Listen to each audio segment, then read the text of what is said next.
doesn't get any better than this, does it? No, you, well, yeah, I would have liked it to have been a little easier, but no, all games should end like that.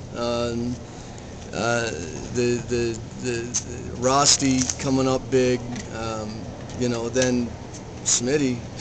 I don't know what to say about Smitty. I got 4 more years of that young man, and the world's his oyster. I'm proud of him. Jeremy played phenomenal.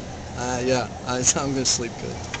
It's not too often you get to say you get 4 more years with a player like Alex Smith. I know. You know, as you know, Matt and I were on the call along with Barrett. We were talking about, you know, the clock was ticking down, and it kept ticking down, and it kept ticking down. And we said when you're on the short end of it, it looks like it's ticking real fast. Did they feel the pressure here in the bench area at all? No, I don't think so. The neat thing is when we shortened it a little bit and we kept the freshmen on the bench, we kept Lutz and Sherman on the bench, and they had done a great job, and I told them they did a great job, but I said it's a seniors day. We're going senior, senior, senior, senior, and we rotated them in and out, and the seniors did a hell of a job, but nobody was tense, nobody was uptight. They really thought, actually, after we dominated play, they thought we should have been up by 5 or 6 goals.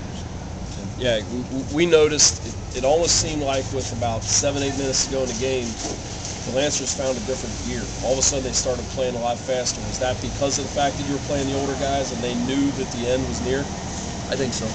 They didn't want to go home. They didn't want to go home. Because I told them with about 8 minutes to go, I said, you don't score, the next time we get together we're going to be at school and I'm going to be collecting all your gear. And they didn't want to give it up yet, so they don't want to give it back. High school hockey is pretty unique in the fact that every game's a Game 7, and with this situation tonight, you know, for the fans who haven't been out to a game, you don't know what you're missing, because this was it's not Stanley Cup, but it had the feeling of it, where, you know, Game 7, somebody's going to score and somebody's going to win. It was pretty neat, wasn't it? It's very exciting, and you saw our guys in the front row over there when our guys went to the wall.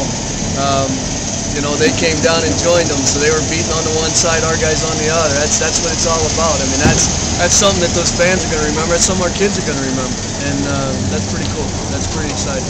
One last question: have you ever seen as clean of a game played as this, and the fact that there were no penalties called until the last couple minutes of the game, and I think there might have been maybe 1 icing call? Have you ever seen a game played? To me, it seemed like it was very, very clean throughout. It was, both teams played very, very well. They were very disciplined. I know Rick Rossetti and Jim Flannery. I've known them for years. They don't coach any crappy tactics, and yeah, our guys, you know, our bar's way high for our guys. So no, that's exactly what I expected. Very tight lip, very tight, close. I mean, they're number 12 and 16 and 8. They're really fast. They're really fast. They're really fast, and you know, we just told our guys, you know, and I think honestly for the first period and a half or so, we were saving our legs to stay up with them in the end, because we knew we were going to see them all the way through. But we live to see tomorrow.